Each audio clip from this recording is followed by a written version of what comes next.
Assalamualaikum warahmatullahi wabarakatuh. Halo, perkenalkan nama saya Haslina binti Muhammad dari Universitas Negeri Makassar, Fakultas Ilmu Pendidikan, jurusan Psikologi Pendidikan dan Bimbingan. Baiklah, pada video ini saya akan memberikan penjelasan materi tentang aspek-aspek etika dalam konseling perkawinan dan keluarga. Baiklah, video ini saya buat untuk memenuhi tugas mata kuliah BK Keluarga. Selamat menyaksikan. Nah, baiklah kita langsung saja ke penjelasan yang pertama, yaitu materi pertama tentang etika.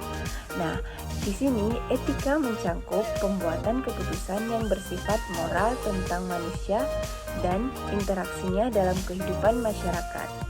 Etika sering juga disebut moralitas, dan dalam beberapa kasus kedua istilah ini saling tumpang tindih. Namun demikian, keduanya berhubungan dengan persoalan penentuan tentang hal-hal yang baik ataupun buruk, atau studi tentang perilaku manusia dan nilai-nilai yang dianutnya. Etika bersifat normatif dan berfokus pada prinsip-prinsip dan standar yang mengatur hubungan antara individu, seperti hubungan antar konselor dan klien. Nah, selanjutnya moralitas. Jadi, menurut McLeod 2006, moralitas meliputi penilaian atas suatu perbuatan. Hal ini berhubungan dengan kata-kata seperti baik, buruk, salah, dan seharusnya.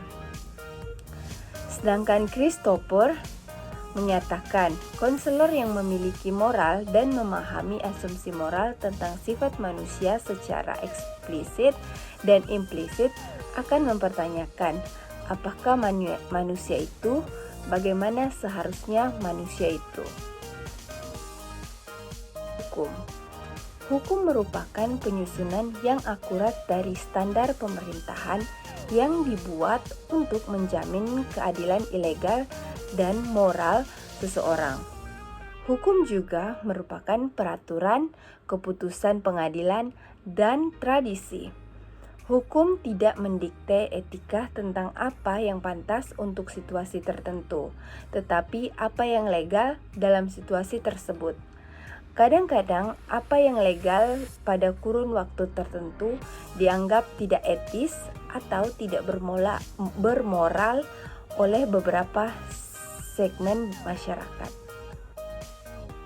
Baiklah, selanjutnya etika dalam konseling perkawinan dan keluarga. Konseling perkawinan dan keluarga sering mengalami situasi konflik dan krisis etik, menurut Corey 2009.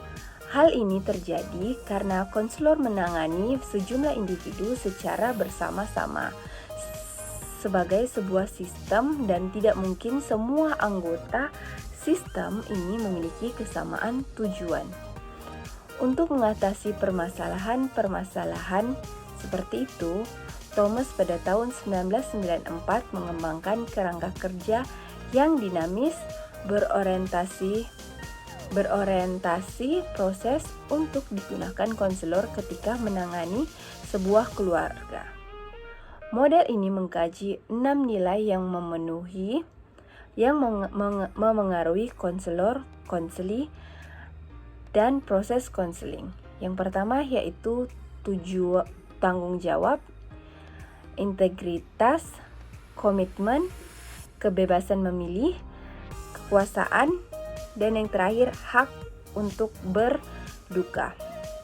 Nah, banyak pertimbangan moral yang berkaitan dengan kode etik profesi yang perlu diperhatikan dan difahami dengan baik oleh konselor yang akan melaksanakan konseling perkawinan dan keluarga.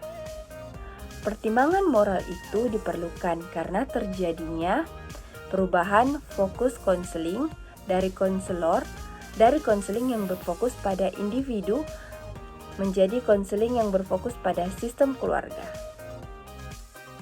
Konflik-konflik etika.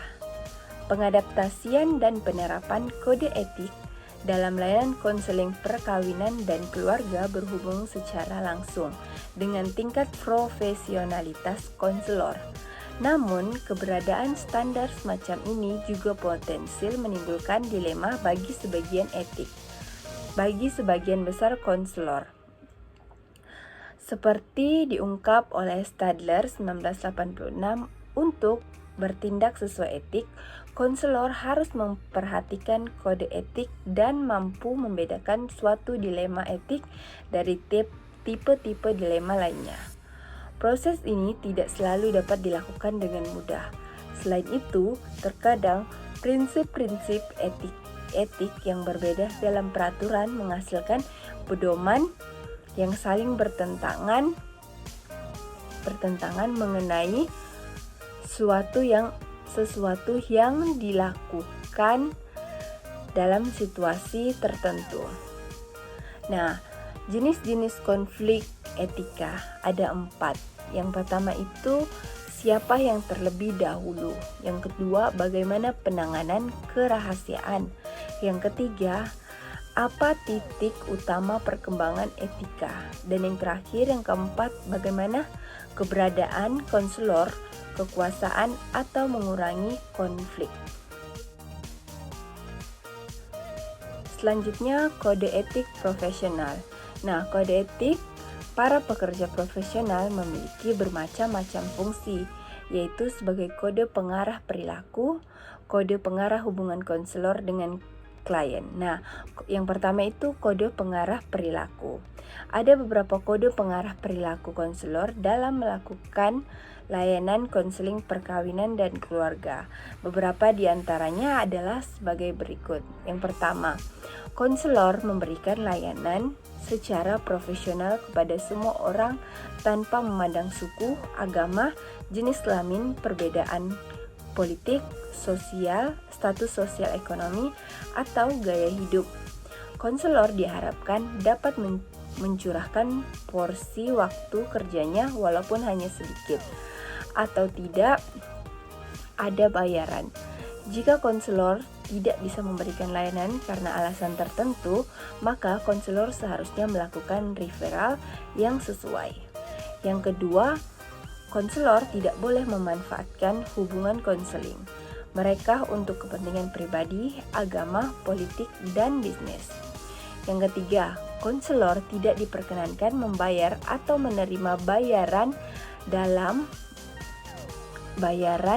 referral dan harus secara aktif memantau semua informasi dari sumber referral. Nah, yang kedua itu ada hubungan antar konselor dan klien. Ada beberapa kode pengarahan hubungan konselor dan klien dalam konseling perkawinan dan keluarga. Yang pertama, seorang konselor harus berhati-hati memberikan dukungan yang wajar dan penghargaan dalam tahap prognosis. Dan konselor tidak boleh melebih-lebihkan kemajuan layanannya.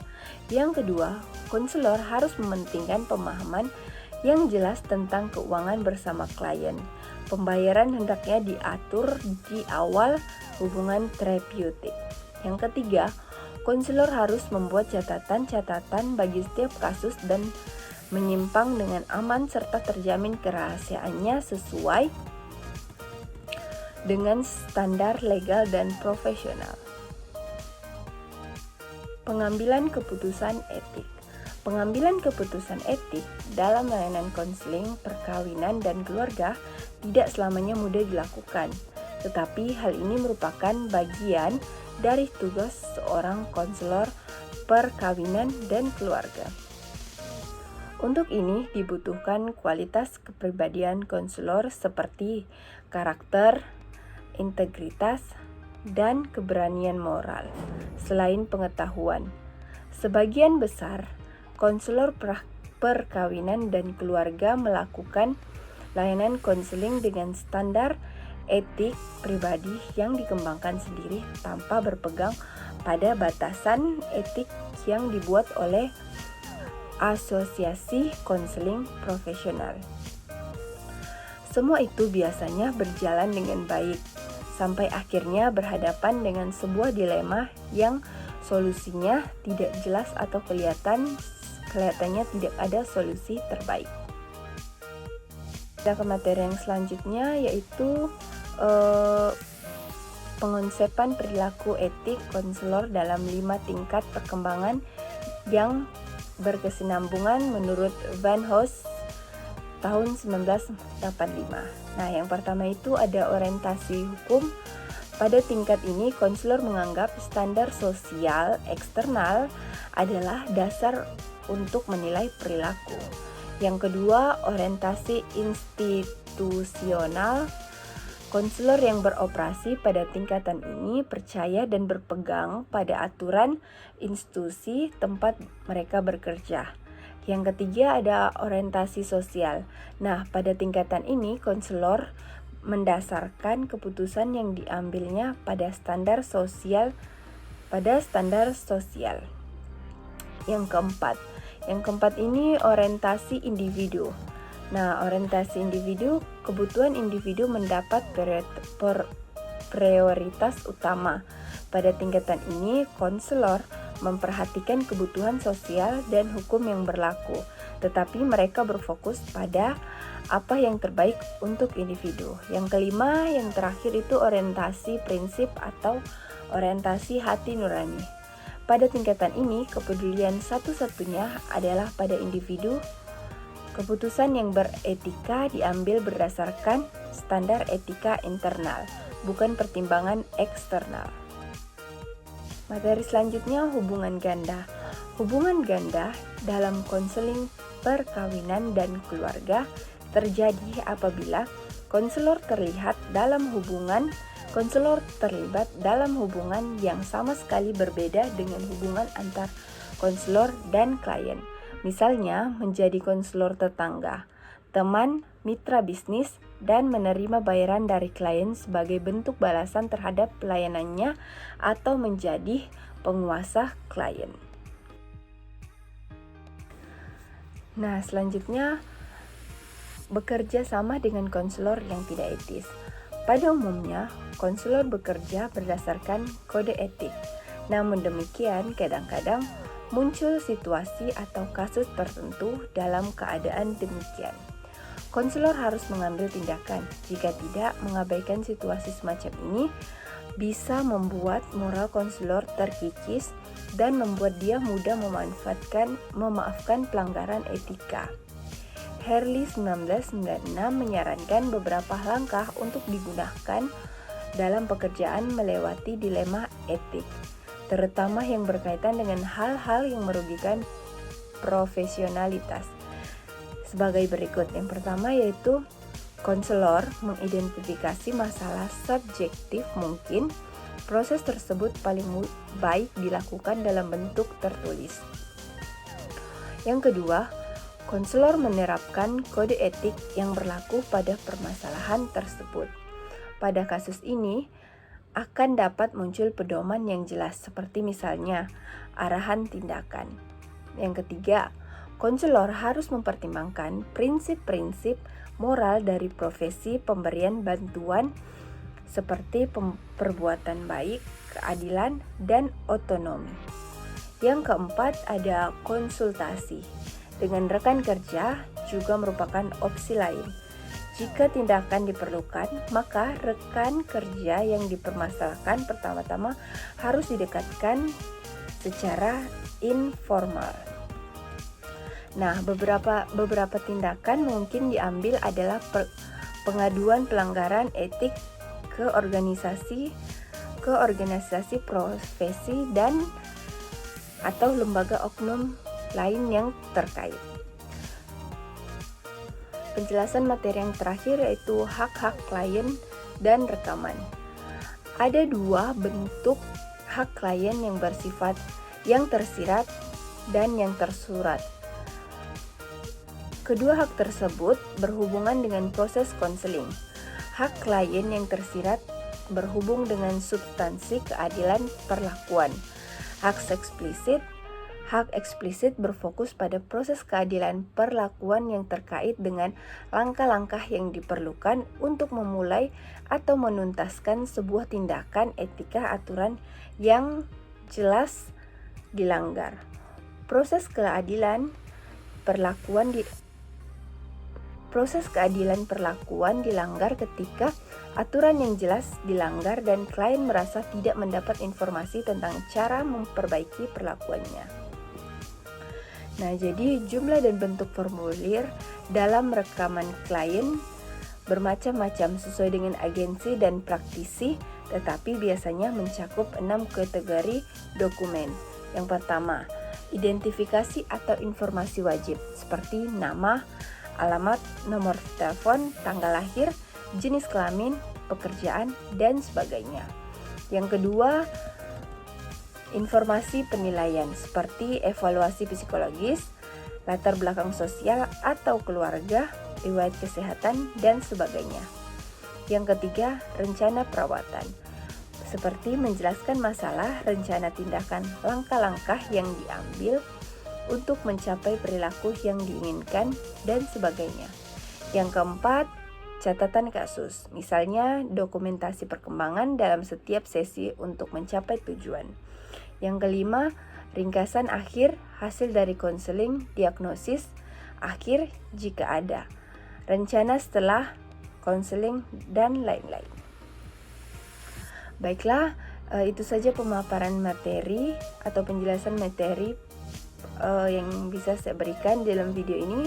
Kurang dan lebihnya saya mohon maaf. Sekian, terima kasih.